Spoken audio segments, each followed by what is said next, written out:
a joy that you have found us for this podcast. How exciting it is to think that this spiritual message is going out to people around this planet. Whether your life is working at a peak level or whether it can use some enhancement, have I got the message for you today. So get a piece of paper, get ready to take notes, call a friend, have them watch this podcast also. Then you too can have something to talk about and take it to a deeper level. So enjoy. Here we go.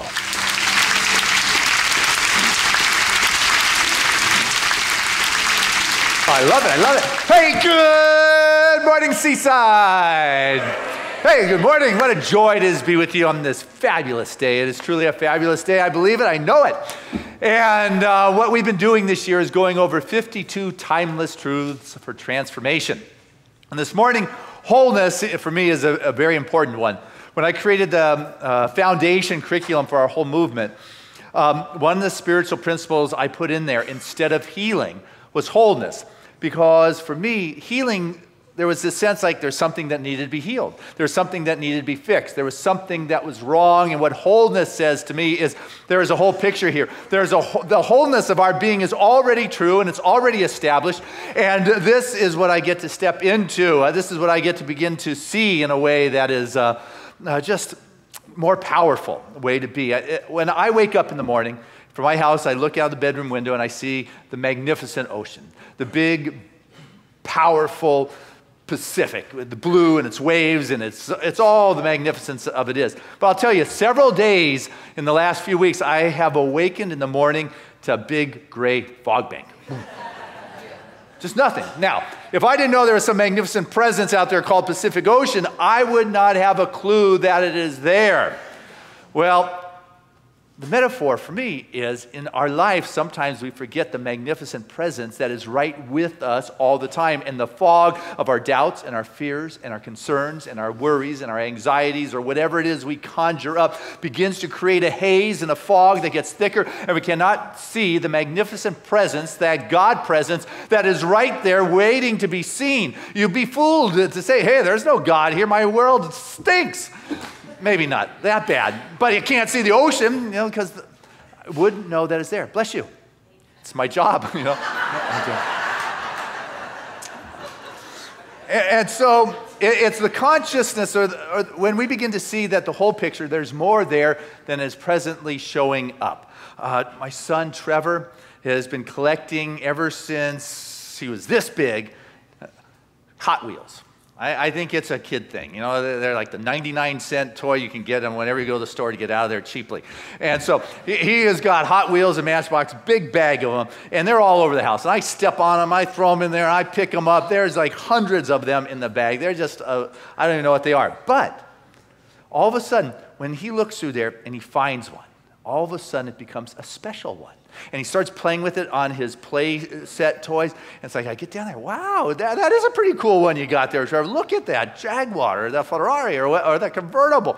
And all of a sudden, he has brought life to this inanimate object that otherwise I wouldn't even have known was in that pile of mess. And so what I will do is I will take that genuine passion just over the ordinary any day.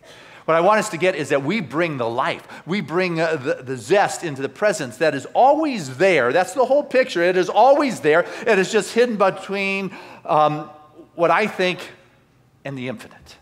My fears or the headlines or what the doctors say or whatever it is that is going on out there in the world, I begin to say this is the whole picture, forgetting that we're dealing with so much more than the physical facts.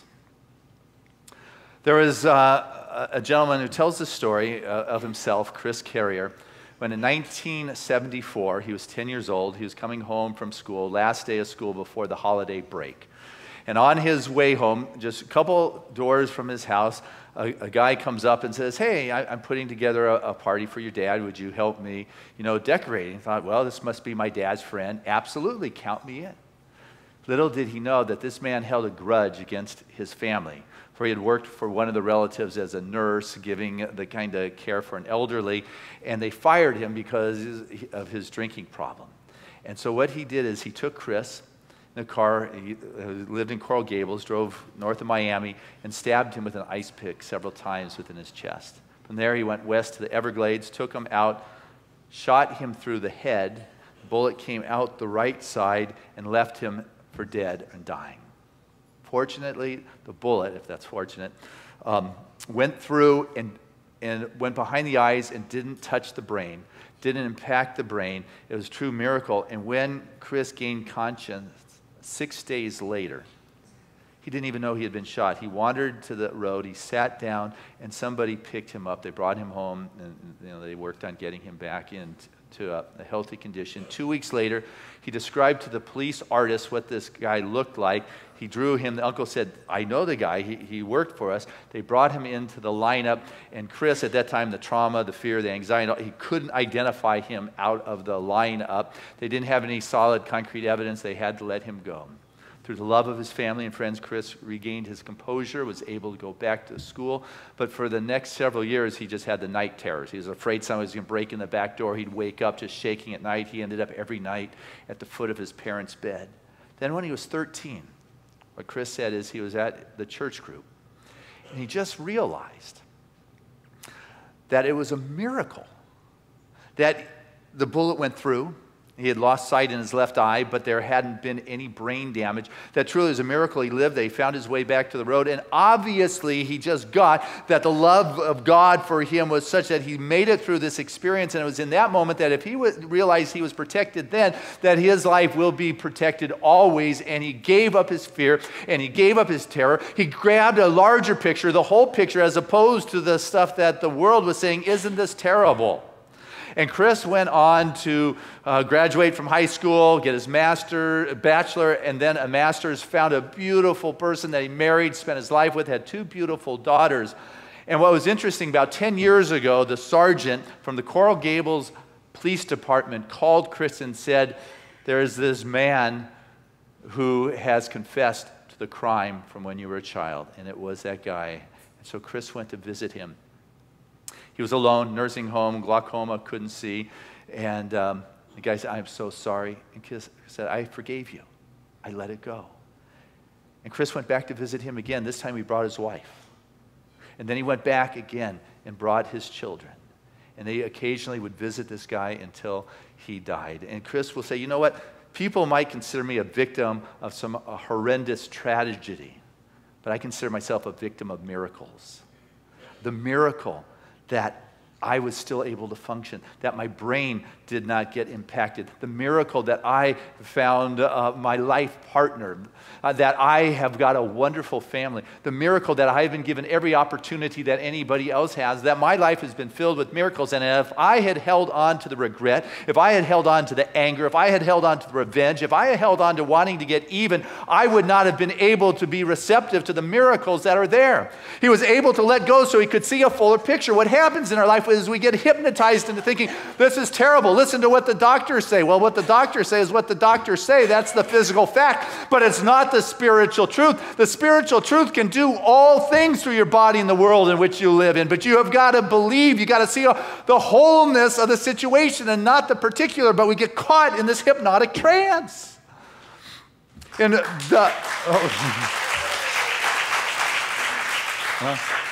in the mysticism class this week, we were talking about the hypnotic trance. And we probably all have seen one of those theatrical hypnotists will hypnotize an audience who really goes down. They grab them and say, come on up here, and zap. And they can see things that no one else sees. There is a giraffe in the room. And nobody sees a giraffe. They go, whoa, this giraffe is galloping around. You've seen any hypnotists do that? Now, if you want to get rid of the giraffe, you don't open the door and escort the giraffe out of the door, do you? You wake up from the hypnotic trance. The mirage out on the road. You don't go out and get a pump and drain the flood, do you? You wake up from that trance that there's a flood there, and you realize there's nothing I needed to do but wake up and realize it's not so. To get rid of the giraffe, you just have to realize that it is not so. What people are doing in their lives is they see these experiences and they say, this is so. This is the reality. What I want us to get is there is so much more than the physical. The physical is the outpicturing of consciousness. And when we try to deal with getting rid of the giraffe or getting rid of the pain or getting rid of the relationship or whatever it is we're trying to get rid of in our life, we're trying to escort the giraffe out the door when all you have to do is wake up. It's all you've got to do is wake up from that dream and stop trying to drain the flood and realize that, you know what? It's not there in the spiritual kingdom. And the spiritual kingdom is where I'm coming from. We're dealing with metaphysics, beyond the physical. The physical is the outpicturing in our life.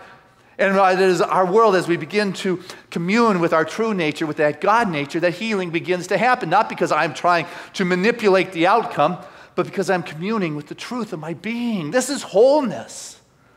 You know, in our prayer, and I'm a great believer in prayer and meditation. It's what we teach. It's a way to connect. And in our prayers, we have 5 steps. And they're a distinctive style, but it's not the only way to pray. It's a way to pray. The first thing is you recognize God. Hey, God, it's this life force, this wholeness, this wonder, this beauty. And the second step is to unify with it. You connect. It is that communion. First, you recognize, hey, something's out of balance here. I'm caught in this hypnotic trance. I see a giraffe galloping through this sanctuary. What do? Well, I get still. I get into that meditative state. I connect. I unify. And this communion is saying, I know the God, that infinite presence, the all-knowing. It knows. It has the answers. And all of a sudden, I move from the sense of communion of I and spirit out here to a unity, to a unification, to a realization of the truth. There is no otherness. It's not I and God. It's not God and a challenge. There is only God. I am no longer aware of the little I am only I am. I'm in the land of I am. I am. Great song, Claudia. As I move into that state, and when there is no otherness, all of a sudden what begins to happen is there is that unfoldment in my life. Spirit can move mountains if you have the faith. Bodies can be transformed. You've heard stories. We talked about all sorts of them here. Whether tumors dissolve, a guy shot through the head and lives and goes on and has a wonderful life. Cancers dissolve, AIDS no longer be impactful in the body, bones that go back together, diabetics who no longer need insulin. I can tell you, I've got stories. Andrea Morani, who we spoke about on Easter, died, organs shut down, cancer through her body, 4 years, lacerations, instantly go back in front of doctors. Wayne Dyer has made her famous. These stories are there. That is the whole picture. We cannot deny that healing happens from every level that is out there. What we get to do is step into that place and know that it's about a connection and union and communion with Spirit. Most of the religions of the world talk about this. Ernest Holmes said, hey, it's not a revelation to me. It's a compilation. It's a weaving. Marv put together this great slide here. I just want to show you some of the religions that believe that. Post on the door of Hebrew households. Hear, O Israel, the Lord our God, the Lord is one. From Judaic Christian scriptures. Be strong and of good courage. Be not afraid, neither be dismayed, for the Lord is with you wherever you go. Kingdom of God is within you. From Islam, it says, I am in your souls. Oh, I see not, for in every breath of yours am I. Buddhists, the very mind is the Buddha. Sufi, he who has found the loved one in himself, for him God is not he nor thou, but I. Taoists, find the Tao in yourself and you will know everything. You have the Sheiks, you have the Jains, Hindu, I am the true, the real, the Brahma, thou art that all. The heart of man is the abode of God. When you come to know that my heart is the place where God is, these are what the religions are saying. It's not like God is outside. My heart is the abode. My heart is the place where Spirit is. When you can come to that place where there is no otherness, not like I am communing with something, but there is a union, that's the whole picture that emerges. You will see the way through the fog. You will see the way through the fear and the concern and the anxiety. You will see the way through what the doctors have told you. But this is the truth, Christian. Don't you understand? This is what the medical world is telling me about your body. Yes, that is what the medical world is telling you about your body, but that is not the spiritual truth of your body. But yes. And some of those that have the biggest challenge with this perspective is those who have the greatest mind, because they know exactly what that means in the physical form, that verdict that has been given to them. It is about knowing my heart is the abode of God. There can be no otherness in my life. Ernest Holmes, the founder, as I was saying, he writes in his book, The Science of Mind, page 233 for all you textbook toting metaphysicians. He said that if one would take time once a day, at least, to let go of all that is not true and lay hold of reality. Let go of the doubt, the distrust, the worry, the condemnation, the fear, the fog stuff. Yeah? Lay hold of life itself. Lay hold of its expression, the beauty and the truth and the wholeness. And the mental congestion would then be healed. It would be released. Keep the mind and the body open to the reception of truth. It's not the static, fixed, inflexible outlook which produces a tendency on the part of the body and its muscles and its functions to become tense and underactive. Hold steadfastly to the thought that all of life is in a state of eternal flow. Relax your thought and allow the free flow of the eternal life essence in and through you, and your body will respond to its healing activity. The body will respond. That is its natural state. That is what it knows how to do. That's what it knows. That's the whole picture here. That's your wholeness. If you can get the congestion and the fog out of the way and allow your body to do what it knows how to do, you'll be amazed at the miracles that take place. Dr. Fletcher Harding, one of the great religious science ministers, contemporary of Ernest Holmes, my mentor, he said to me when he retired to Camarillo and I was in Ventura, he said, you know, Christian, and he retired because the doctors gave him 2 weeks to live. Cancer throughout his bones, his body, and everything. He brought his wife, Patricia, up there to retire so she would be set up. And he decided, I'm going to live. And something happened. He went holistic with his healing approach. And 14 years later, he told me this. He said, Christian, I've never seen a sick body. I've only seen a perfectly healthy body doing what a sick mind has told it to do.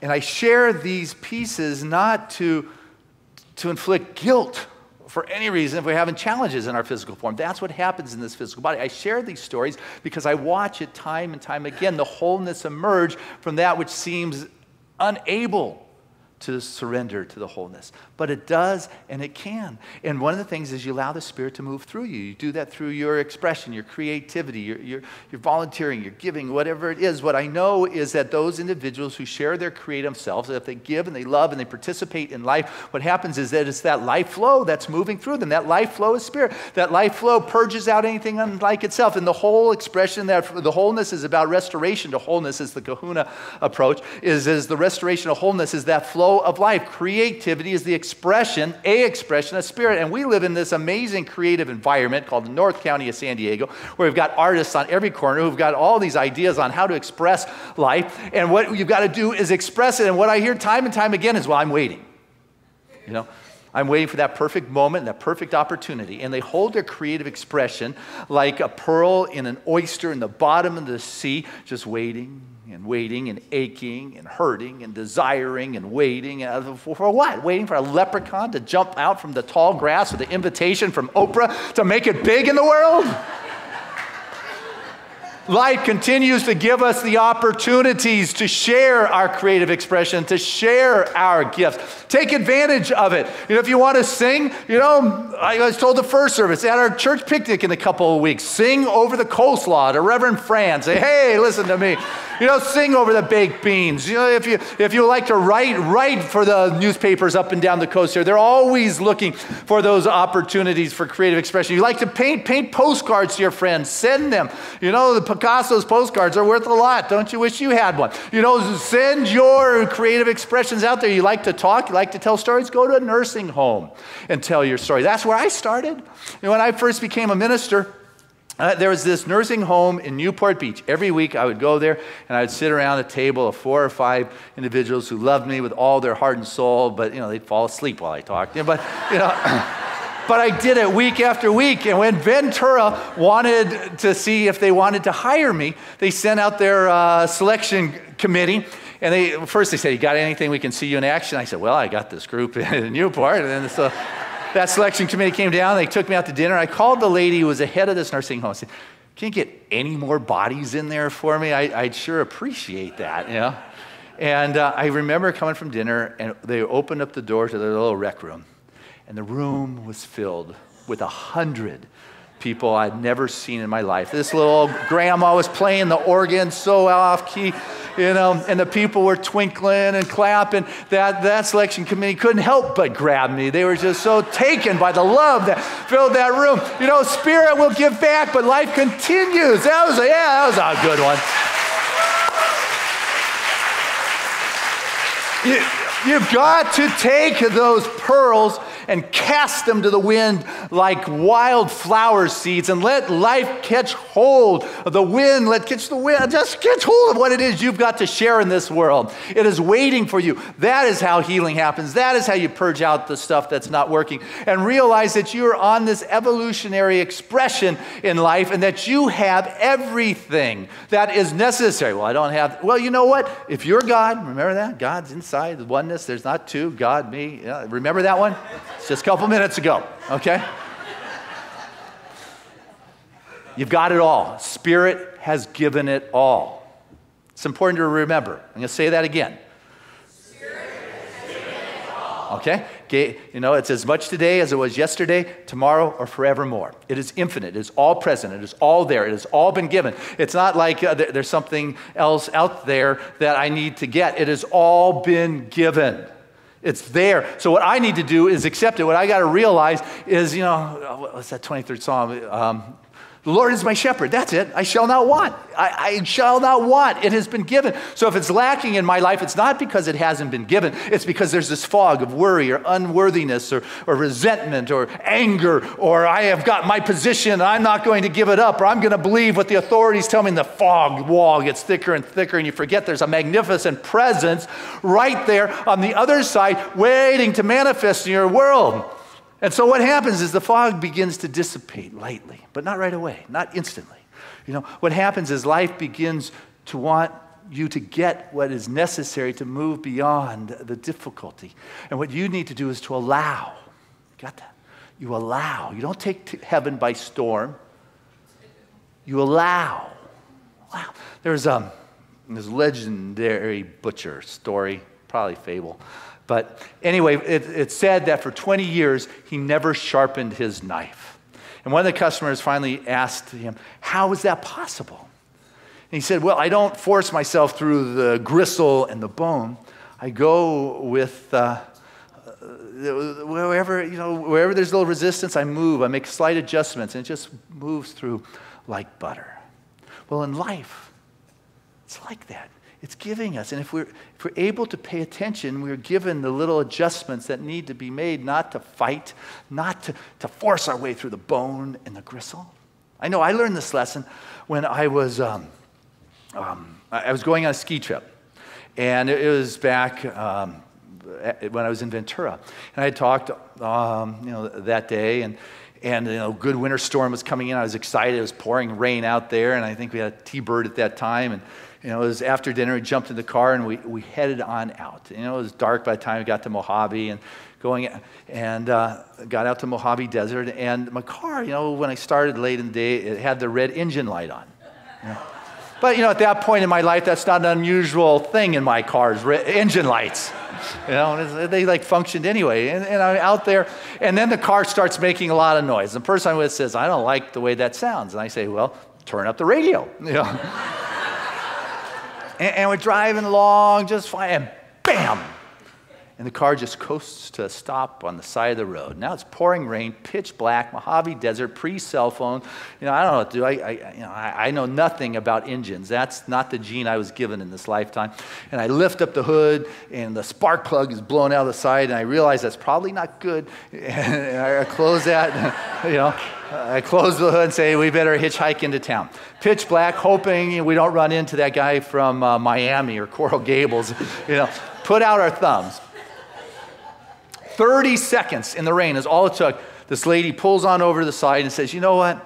I had a flat tire earlier the day in Reno, and I've been looking to pay back my karma all day. Thank you for giving me this opportunity.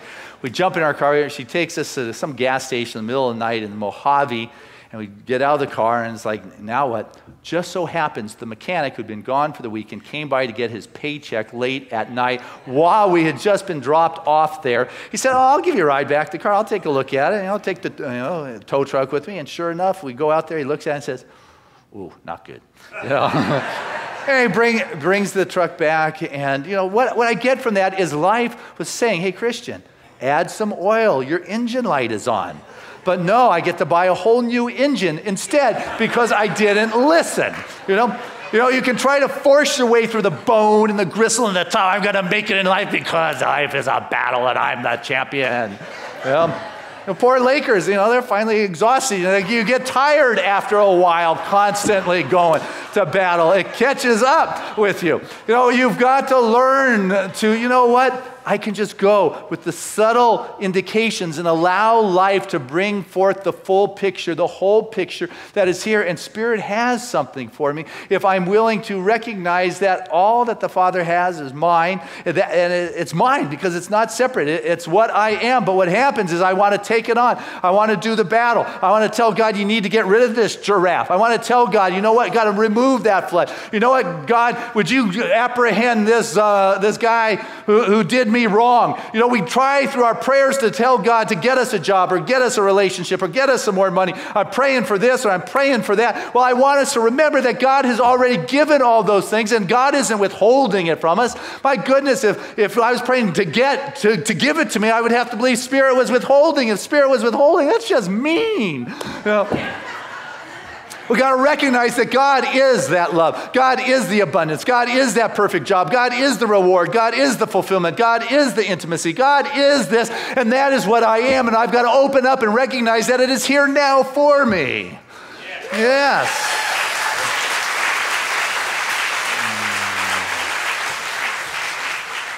And so as life meanders on, part of that next step that we're in is part of the full picture. It is. And as we begin to take a look at our life, we sometimes wonder, how does this fit in? And that's the right question, as opposed to fighting it. There was this little writing that I found. This guy, I don't even know him, David Weatherford. And he said, I used to live in perpetual fear. That's the fog. I used to live in perpetual fear of losing things that I had or never having the things I had hoped for. What if I lose my hair? I can relate. What if I never get the big house? What if I become overweight, out of shape, unattractive? What if I lose my job? What if I am disabled, cannot play ball with my child?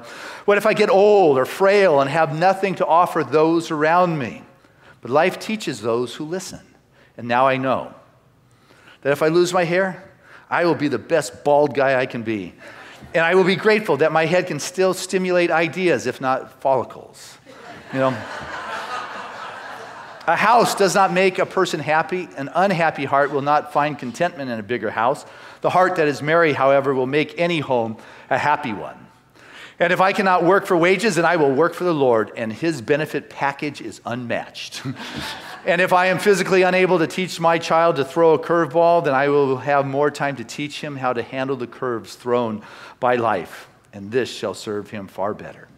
And if aging robs my strength, mental alertness, and physical stamina, I will offer those around me the strength of my convictions, the depth of my love, and the spiritual stamina of a soul that has been carefully shaped by the hard edges of a long life.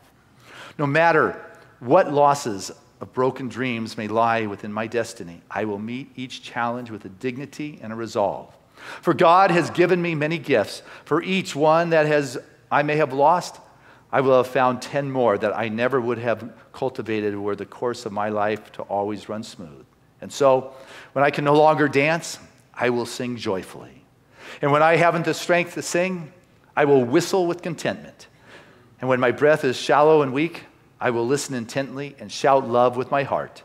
And when the bright light approaches, I will pray silently until I cannot pray. Then it will be time for me to go to the Lord. And then what should I have to fear?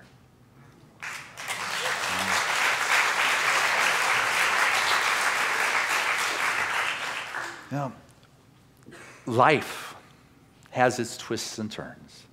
And sometimes when you begin to lose the urge for those things you once enjoyed, when you pass the peak of certain aspects of your life, and yet you don't really care about that edge anymore.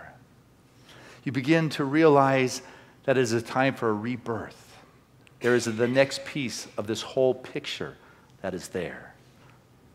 As one goes around the sun a lot more times than most, and they begin to age.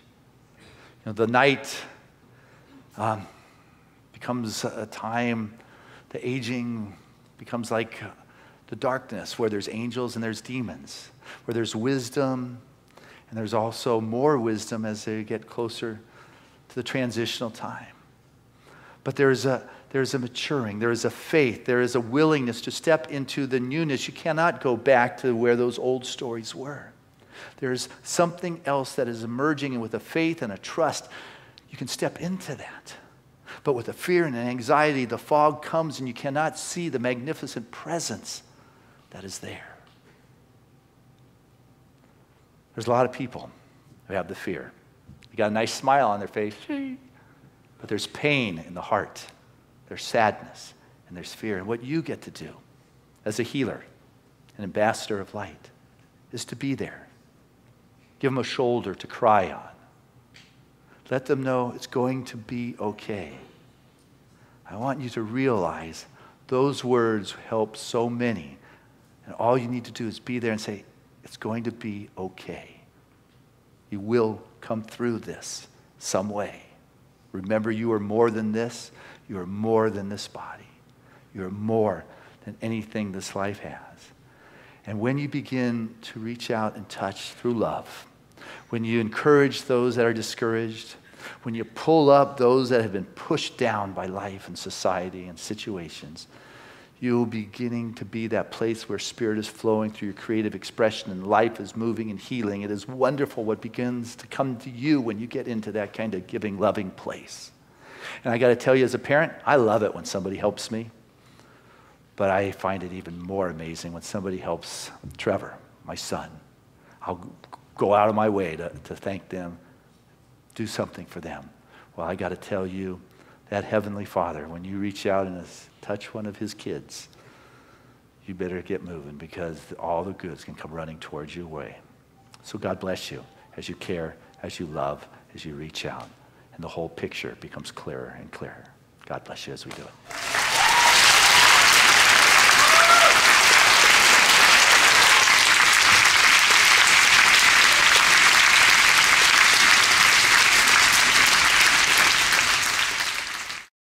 Again, a lot of heart and soul and passion. Divine love through me blesses and multiplies all that I am, all that I give, and all that I receive. I am prosperous now. Hey, I trust you enjoyed that podcast. It was very exciting to be able to create that and to know that there are people like you all around the world that are observing and integrating these spiritual principles into their life. And so if you enjoyed it, what I'd like to do is encourage you to tell a friend or bring several friends together and watch another one of these podcasts. And then afterwards, take some time to talk about the spiritual principles, to talk about the stories and what significance they have and relevance they have in your life. What then happens is it moves to a deeper and deeper level in your world. It becomes real and assists you to create the freedom in your life that your heart and soul so desire. So if you like this, I encourage you to watch it again, but also tune into our website here at seasidecenter.org. There, you can get some of my written material and take a look at it. You can read some of my spiritual prayers. You can even go to our online bookstore and order some of the books. And if you're so moved, what I greatly would appreciate is your financial support, which you could do online at seasidecenter.org. It is support like yours that assists us to be able to continue to do these kinds of gifts for humanity and send it out to the world. Because you know what? We are making a difference with this spiritual message. And because of support like yours, people are being touched in the farthest reaches of this planet, as well as our backyard, more than we could ever begin to realize. So I thank you from the fullness of my heart for making a difference.